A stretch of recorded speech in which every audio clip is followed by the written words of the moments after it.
매일 아침 책 읽기로 하루를 시작하는 행복 습관, 미라클 독서입니다. 오늘 함께 읽어볼 책은 네이버 대 카카오. 대한민국 양대 빅테크 기업의 성장 동력과 미래 전략. 홍성용 지음, 매일경제 신문사에서 펴낸 책입니다. 먼저 지은이님 소개부터 읽어볼게요. 지은이 홍성용. 매일경제 기자. IT, 테크, 스타트업 이슈를 취재하고 있다. 네이버와 카카오를 비롯해 삼성전자, 애플, 구글, 페이스북 등 국내외 IT 기업을 파헤치는 중이다. 이들 기업의 숨은 뒷얘기를 그득하게 담아낸 홍기자의 빅테크 시리즈도 매주 연재한다. IT의 힘으로 세상을 바꿀 수 있다고 믿는다. 앞서 정치부와 사회부 소속으로 각각 국회와 검찰에서 구르기도 했다. 요즘은 자신만의 영역을 개척해낸 기업과 개인의 성공 방정식을 발견하는 일에 관심이 많다.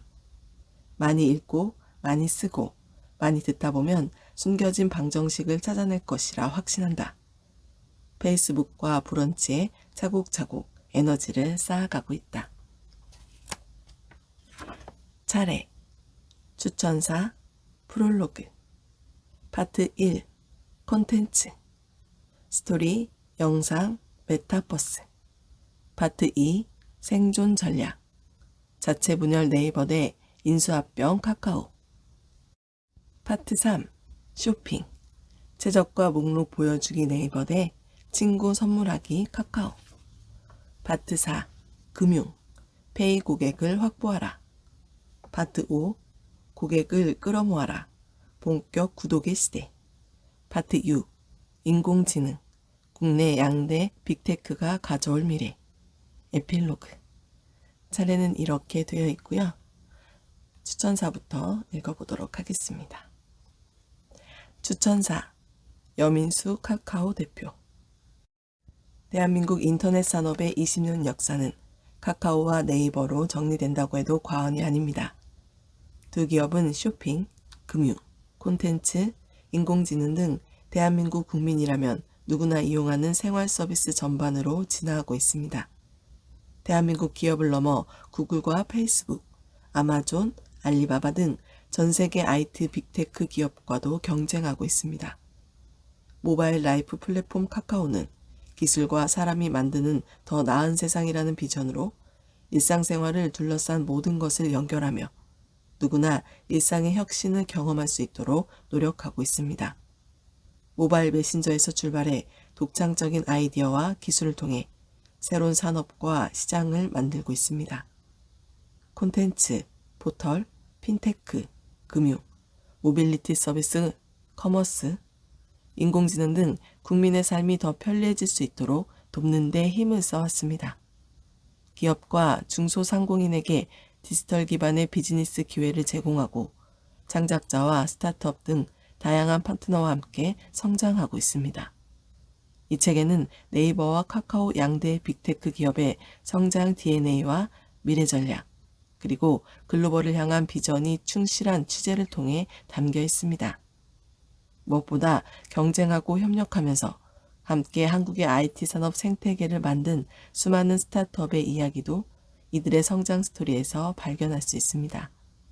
제2, 제3의 카카오와 네이버를 꿈꾸는 이들에게, 모바일을 넘어선 새로운 기회를 찾으려는 이들에게 이 책에 소개된 다양한 사례 분석이 새로운 성공 방정식을 찾는 단초가 되길 기대해 봅니다. 프롤로그.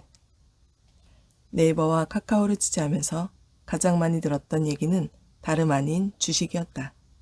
코로나19 사태가 장기화되는 와중에 네이버와 카카오의 매출이 폭발적으로 늘고 주가가 급등하면서 사람들은 항상 궁금해했다. 네이버랑 카카오 중 주식 뭐 사면 돼요? 단골 질문이었다.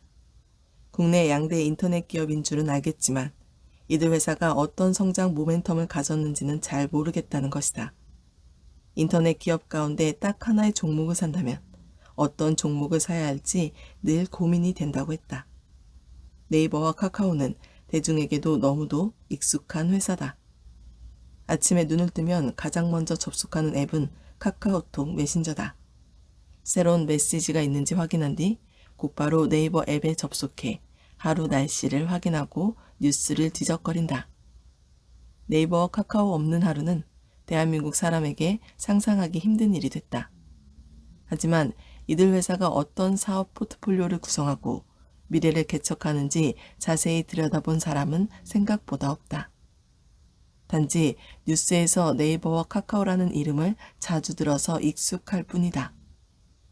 네이버와 카카오의 과거와 현재, 미래까지 조망하면서 국내 대표 인터넷 기업을 제대로 이해할 수 있는 기준이 있으면 좋겠다고 생각했다.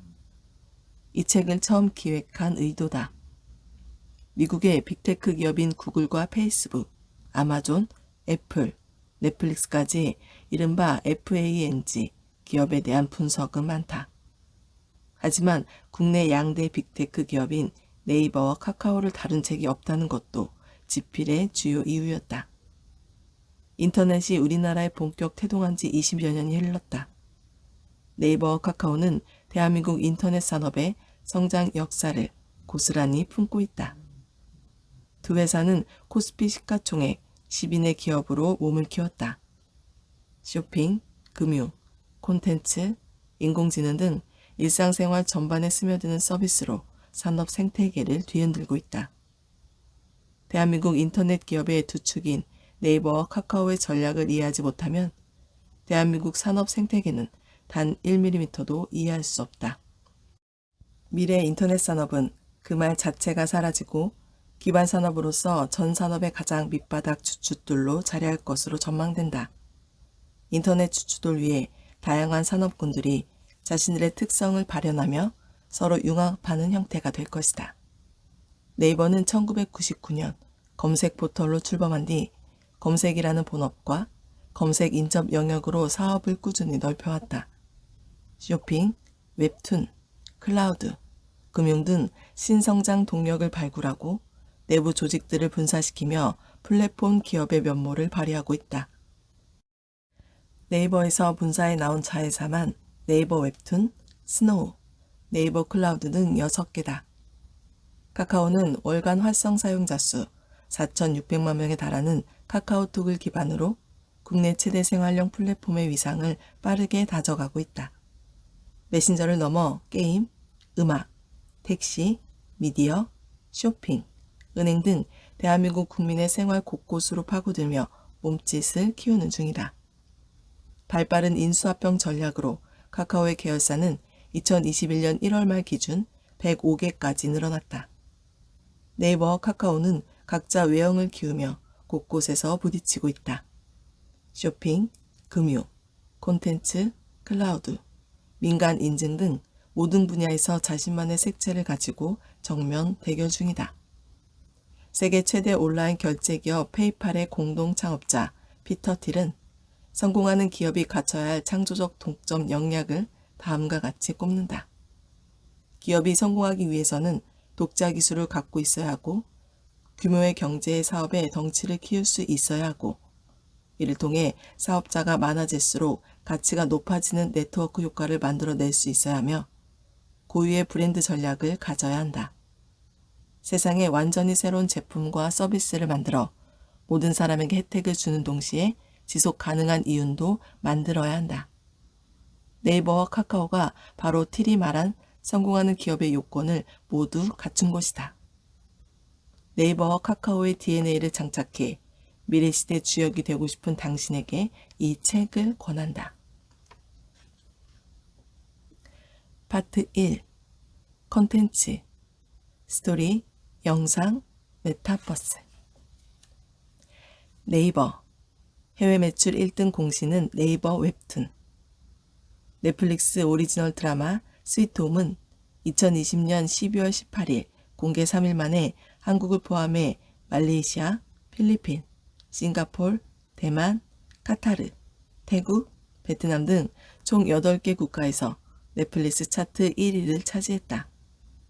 홍콩과 페루, 사우디아라비아에서는 2위를 차지했고 도미니카 공화국과 오만, 방글라데시, 아랍에미리트에서는 3위였다.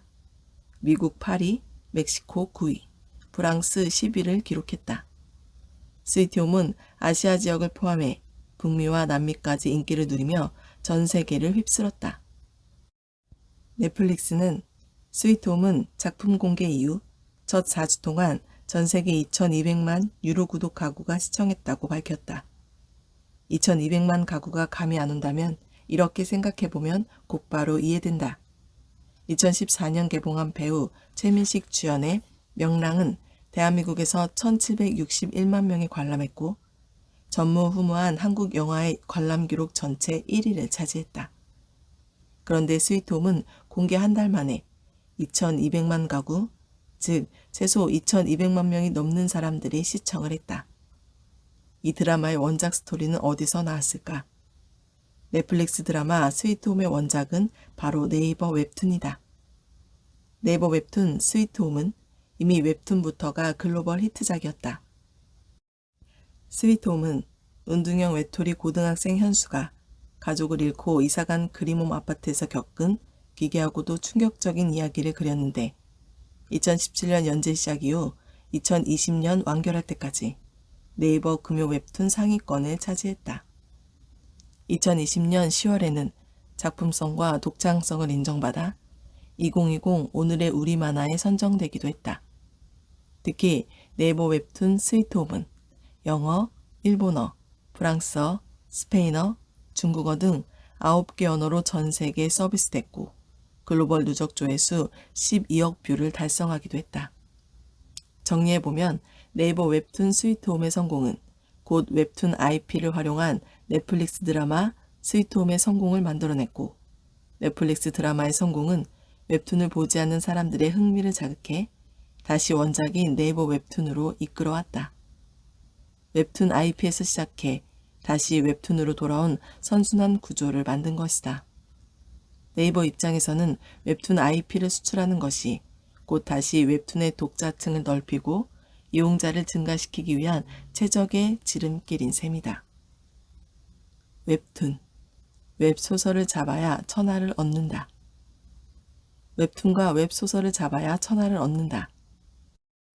Z세대와 그보다 어린 미래 세대는 웹툰과 웹소설이라는 웹 콘텐츠가 일반 활자 기반의 콘텐츠보다 익숙한 세대다. PC 기반의 환경보다 모바일 환경을 토대로 성장했기 때문이다. 네이버 콘텐츠 전략의 핵심은 글로벌 웹 콘텐츠 시장을 장악해 Z세대와 그보다 더 어린 세대를 포함 모두 포섭하는 것이다.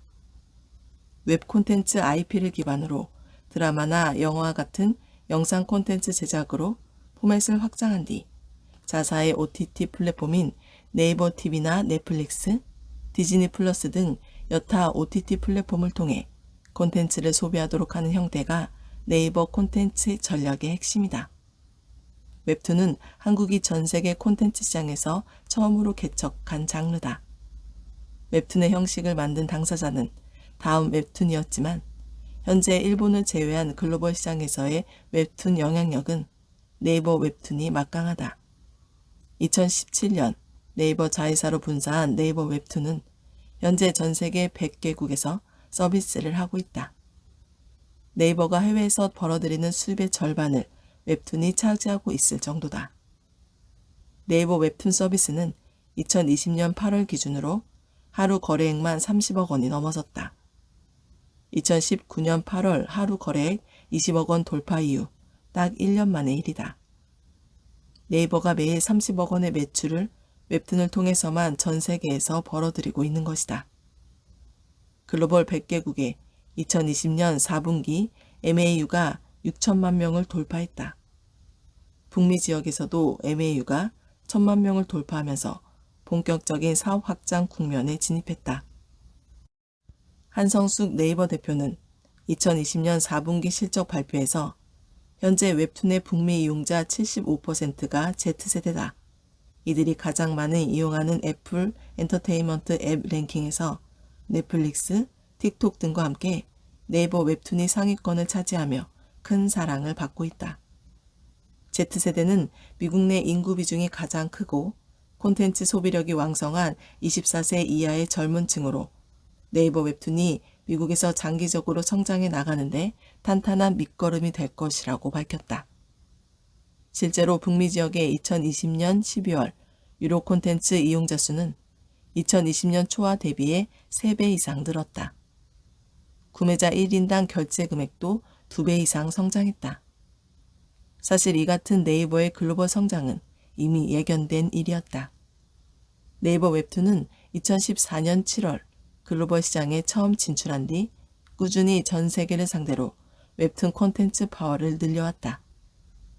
네이버의 웹툰 산업은 한국 법인인 네이버 웹툰, 미국 법인인 웹툰 엔터테인먼트, 일본 법인인 라인 디지털 프론티어로 나뉘어져 있다. 2020년 5월 네이버는 웹툰 시장을 석권해 글로벌 엔터테인먼트 회사로 도약하기 위해 몸을 정리했다. 먼저 미국 웹툰 법인을 네이버의 국내외 웹툰 사업을 총괄하는 본사로 만들고 전 세계 웹툰 사업을 총괄하게 했다. 그 아래에 한국, 일본, 중국 법인을 배치했다. 사실 네이버 웹툰을 소비하지 않은 사람들은 전 세계인들이 네이버를 통해서 웹툰을 많이 보고 있다는 게 과연 맞느냐는 의심을 한다.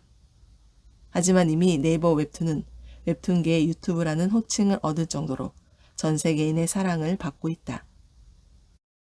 네이버 웹툰 고속 성장의 의미는 네이버 웹툰이 글로벌 창작 생태계를 기반으로 국가 간 콘텐츠 유통을 가동하는 크로스보더 역할을 하고 있다는 데 있다. 전 세계 웹툰 유통의 창구 역할을 하는 것이다. 네이버 웹툰은 각 나라의 창작자들이 자국의 언어로 웹툰을 창작하면 세계 각국의 언어로 번역해 전 세계의 작품을 공개한다. 신규 콘텐츠 확보를 위한 신입 작가 모집 프로그램도 활발하게 이뤄진다. 네이버는 미국에서 캔버스라는 아마추어 만화가들의 도전 무대를 운영 중이다. 이곳에서 연재되는 작품 수는 연평균 108%씩 성장하고 있다. 웹툰의 IP를 활용한 2차 저작물인 영상 콘텐츠 제작도 글로벌 진출을 위해 바쁜 움직임을 보인다. 한국 작품 신의 탑, 노블레스, 갓 오브 하이스쿨과 같은 네이버에 내놓으라는 유명 웹툰 IP는 이미 애니메이션화됐다. 한국과 미국, 일본에서 동시 방영을 계획 중이다. 이 밖에도 한국 작품 여신 강림은 미국, 일본, 태국, 프랑스 등 글로벌 각국에서 인기 순위 상위에 올랐고 드라마 영상 작업이 진행되고 있다. 한국 작품 더 복서도 미국, 태국 등에서 인기를 모으고 있다. 이미 전 세계의 촘촘한 구성으로 이름이 알려진 웹툰을 영상화했을 때 스위트홈과 같은 선순환 구조를 만들며 파급 효과가 전 세계로 커져나갈 수 있다. 6,500억 원을 써서 사들인 웹소설 1위 업체 와패드. 네이버가 2021년 1월에 보여준 행보는 실로 놀라웠다. 네이버가 자기 자본 10%에 달하는 6억 달러를 들여 캐나다 웹소설 플랫폼 와패드를 인수했기 때문이다. 네이버가 직접 투자에 나선 사례는 계속 있었지만 자기 자본의 10%나 들여 회사 전체를 인수하는 것은 처음 택한 방식이었다. 네이버는 지금껏 플랫폼 사업장의 영향력을 확대하기 위해 제휴나 간접 투자 방식을 택한 게 다수였다. 직접 투자 방식을 택할 때에도 금액은 1,000억에서 2,000억 원에 머물렀을 뿐이고 5,000억 원이 넘는 돈을 투입하지 않았다. 와패드는 2006년 캐나다에서 설립된 전 세계 1위 웹소설 플랫폼이다. 아마추어 작가가 소설을 올리면 독자와 직접 소통할 수 있도록 하는 일종의 커뮤니티형 플랫폼이다. 매월 500만 명의 창작자들이 10억 편의 스토리를 올리고 독자들과 소통한다. 대표적인 와패드의 로맨스 소설은 키싱부스다. 키싱부스는 넷플릭스 드라마로 제작된 바 있다. 안다토드가 스마트폰으로 와패드에 쓴 팬픽 애프터는 무려 15억 번이나 조회됐다. 이처럼 와패드의 놀라운 성과에 주목한 곳은 네이버가 처음은 아니다. 2018년 중국 텐센트는 와패드에 5,100만 달러를 투자했다. 와패드는 북미와 유럽에서 인기를 끈 뒤 필리핀 등 동남아시아 지역에서도 인기가 높아지는 상황이었고 텐센트 입장에서는 날로 확장해가는 콘텐츠 플랫폼을 잡아야 할 필요성이 컸다. 네이버가 와패드를 큰 금액으로 들여 인수해야만 했던 이유도 마찬가지다. 이 회사는 플랫폼 사이즈를 지속적으로 확장해왔고 웹소설 분야에서 전 세계 1등을 차지했다. 때문에 네이버는 와패드의 웹소설 IP를 기반으로 네이버의 콘텐츠 지식재산권의 사업의 판을 키우겠다는 계획을 작동했다. 와패드는 북미와 유럽 등 문화권의 핵심 이용자들이 포진해 있다. 이곳에서 와패드를 이용하는 이용자 수는 무려 9천만 명이다. 네이버 웹툰 7,200만 명보다 2천만 명이 더 많다. 와패드 인수를 통해 네이버는 명실상부 웹 콘텐츠의 제왕이 됐다. 웹툰과 웹소설 분야에서 각각 세계 1위 플랫폼을 보유하게 된 것이다. 인수 절차가 마무리되면 네이버는 웹툰 7,200만 명, 웹소설 9천만 명 등 1억 6,200만 명의 사용자를 가진 글로벌 최대 스토리텔링 플랫폼 사업자가 된다. 네이버는 와패드 웹소설을 웹툰화하는 것과 같은 다양한 사업을 구상 중이다. 와패드를 통해 나온 작품 1,500편은 이미 출판물이나 영상물로 만들어진 경험이 있다. 특히 와패드 사용자의 80%가 Z세대로 구성돼 있어서 글로벌 Z세대에게 검증된 원천 웹소설 콘텐츠를 네이버 웹툰으로 바꿀 수 있다. 네이버는 전지적 독자 시점, 재혼황후 등 웹소설 스토리를 웹툰으로 연재하면서 웹소설의 웹툰화도 성공할 수 있다는 검증도 마쳤다. 영상 사업을 전개하는 와패드 스튜디오와 네이버 웹툰의 스튜디오 N을 통해서 시너지 효과를 내면 웹툰 웹소설 IP 영상화도 더욱 활발하게 이뤄질 수 있다. 한성숙 네이버 대표는 이번 인수에 대해 스토리를 통해 글로벌 이용자를 즐겁게 하려는 와패드의 비전이 네이버의 비전과 딱 들어맞는다고 밝혔다. 김중구 네이버 웹툰 대표도 와패드를 통해 한층 더 다양한 글로벌 스토리텔링 지식재산권을 확보하게 됐다. 와패드와의 시너지를 통해 글로벌 최고 수준의 엔터테인먼트 기업에 한 발 더 다가설 수 있을 것으로 생각한다고 설명했다. 한편 네이버는 웹툰 사업의 시장 확대를 위한 보폭을 지속적으로 넓히고 있다. 2021년 4월 인도네시아 최대 종합 미디어 기업 엘랑 마코타 테크놀로지에 1억 5천만 달러 규모의 전략적 투자를 진행한 것이 그 예다. 전 세계에서 스토리를 보유한 곳이면 어느 곳이든 투자를 아끼지 않겠다는 네이버의 보관이 드러난다. 엠텍은 시가총액 103달러의 인도네시아 9위 기업이다. 인도네시아 1, 2위인 공중파 채널을 보유했고 인도네시아 대표 OTT 플랫폼 비디오 서비스를 운행 중이며 오리지널 콘텐츠도 제작하고 있다. 따라서 네이버 웹툰 등에서 나오는 콘텐츠를 엠텍의 플랫폼을 통해 현지 사용자에게 제공할 수 있다. 이미 네이버는 일본 관계사 라인 웹툰을 통해 인도네시아와 태국에서 구글 플레이 기준 만화 카테고리 수익 1위를 차지하고 있다. 웹소설 중 인기를 끄는 웹소설은 웹툰으로 만들고 웹툰을 드라마나 영화, 애니메이션으로 만들게 되면 네이버 웹툰은 김중구 대표의 비전인 아시아의 디즈니라는 목표에도 한층 가까워질 전망이다. CJ와의 협업은 한국판 마블의 완성. 네이버가 2020년 10월 CJ와 6천억 원의 규모의 지분 교환을 한 것도 네이버의 콘텐츠 경쟁력 강화라는 전략이 드러나는 지점이다. CJ는 핵심 콘텐츠 계열사 스튜디오 드래곤과 CJ E&M을 보유했는데 네이버가 이들과 협력하며 콘텐츠 산업에서 날개를 다는 셈이다. 먼저 네이버의 웹툰, 웹소설 IP 기반 드라마 제작이 용이해진다. 2019년 CJ E&M의 케이블 채널이 방영돼 인기를 끌었던 드라마 쌉니다 천리 마마트, 타이는 지옥이다는 네이버 웹툰이 원작이었다.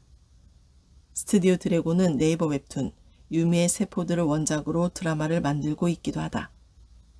웹툰이나 웹소설은 소재가 참신하고 화제성이 높아 드라마로 제작되기 쉽다는 장점이 있다. 미생, 타이는 지옥이다 등도 웹툰으로 시작해 드라마로 꽃피운 대표 콘텐츠다. CJ E&M과 스튜디오 드래곤은 네이버를 통해 드라마나 영화 소재를 확보하는 창구를 마련하고 네이버는 웹툰, 웹소설의 2차 콘텐츠 확대 통로를 확보할 수 있는 것이다. 여기까지가 파트 1 컨텐츠에서 네이버 웹툰 내용이었고요. 마지막 에필로그 한 번 더 살펴보도록 하겠습니다. 에필로그. 네이버와 카카오가 물건을 만들어 판매하는 제조사도 아닌데 이 정도로 높은 기업 가치로 평가받는 게 말이 돼요? 네이버와 카카오의 기업 가치에 거품이 끼어 있다고 이야기하는 사람들은 눈에 보이는 것을 판매하지 않는다는 이유로 이들 기업을 평가절하한다. 하지만 이 책을 끝까지 다 읽었다면 생각이 달라졌을 것이다. 네이버와 카카오는 높게 평가된 게 아니다. 지금도 저평가되어 있다. 네이버와 카카오는 플랫폼으로서 상품과 서비스를 중개하고 플레이어로서 상품과 서비스를 판매하고 있다. 이들은 스스로 플랫폼이자 콘텐츠다. 쇼핑과 금융, 콘텐츠, 미디어, 인공지능과 클라우드, 모든 분야로 뻗쳐 있다. 세상의 모든 분야에서 매출과 이익을 만들고 가치를 나눈다. 국내에서 성공적으로 사업을 확장한 뒤에는 세계로 방향을 틀었다. 1999년 인터넷 업계가 본격 태동한 뒤 딱 20년 만의 일이다. 네이버와 카카오가 독점 기업으로 시장을 장악해가고 있는데 이건 말이 돼요? 2020년 6월 기준 네이버의 국내 검색 시장 점유율은 57.3%다. 만 6세 이상 메신저 이용자 중 99.2%는 카카오톡을 사용한다. 압도적인 비율로 보인다. 하지만 전 세계 200개가 넘는 나라 중 유일하게 자국의 검색 도구와 메신저를 쓰는 나라가 바로 대한민국이다. 2020년 코로나19 상황과 방역 진행 현황 정보를 어떤 나라보다 빠르게 취합할 수 있었던 것도 네이버와 카카오 덕이었다. 이들이 만든 QR 인증으로 국민은 간단하게 방역에 기여한다. 전 세계는 이미 글로벌 빅테크 기업의 손아귀에 있다. 2020년 기준 구글의 전 세계 검색 엔진 점유율은 92.54%로 모든 나라를 장악 중이고 페이스북 메신저를 이용하는 세계 인구는 28억 명에 육박한다. 더 나아가 새로운 검색 도구와 메신저로 무장한 해외 기업들이 끊임없이 한국의 문을 두드린다. 신기술과 거대 자본을 기반으로 한국 고객의 마음을 사로잡기 위한 구애 작전을 펼치고 있다. 물론 네이버와 카카오의 사업 확장이 국내 여타 산업과 공정한 경쟁으로 꾸려지고 있느냐는 중요한 문제다. 네이버와 카카오라는 플랫폼 기업이 만들어내는 가치를 모든 국민이 제대로 누리고 있는지도 면밀히 살펴봐야 한다.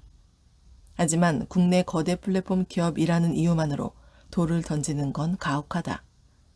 한참 돌을 던진 후에 만나는 것은 구글, 페이스북, 아마존, 애플일 수 있다. 비용과 편익을 제대로 따져보자는 얘기다. 그러니 알겠고, 그럼 네이버, 카카오 중에 어떤 주식 사면 돼요? 2020년에도 2021년에도 계속 듣고 있는 질문이다. 예전에는 이들 기업의 성장 모멘텀을 설명해 주는 것으로 가름했다면 요새는 직접 찍어준다. 네이버 1주, 카카오 1주, 이렇게 1주씩 사 모으세요.